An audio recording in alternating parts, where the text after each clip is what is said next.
Hi Team Ezra. Today I'm going to read you a story called Stop That Train, and we are going to see all of the adventures that the little red train goes on.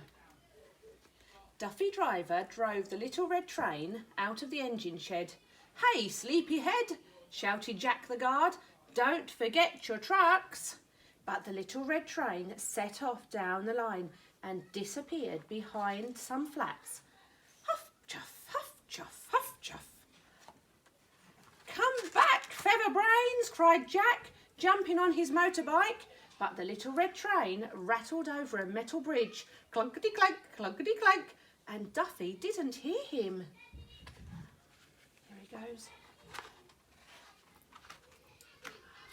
Jack followed as fast as he could, but Duffy drove the little red train past the signal box just as Jack was catching up. Tickety-tack, tickety-tack, tickety-tack. Oops, Duffy doesn't want to go in. "Stop that train!" yelled Jack, and everybody waved at Duffy to stop. Duffy just smiled and waved back, and the little red train went round the lighthouse out of sight. Chuff, chuff, chuffety chuff, chuffety chuffety chuffety chuff. At Clifftop Farm, Jack almost caught up with the little red train. "Put on your brakes, you half-baked biscuit," he shouted.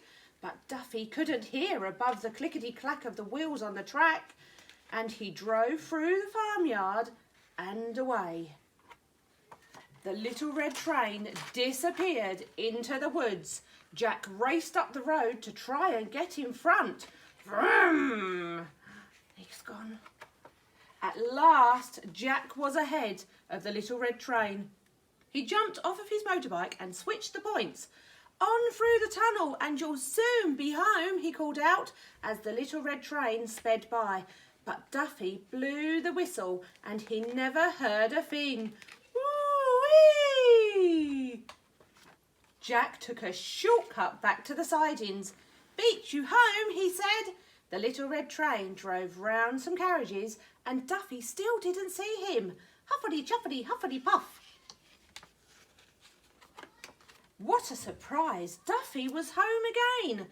There were the tracks. And there was Jack. "Where have you been?" said Duffy. "Having a long lazy snooze in your guard's van?" Jack laughed. "Let's have a cup of tea and I'll tell you all about it." Duffy drove the little red train back into the engine shed and let out all the steam. Whoosh! And that is the end of the little red train's adventures. Bye, Team Ezra.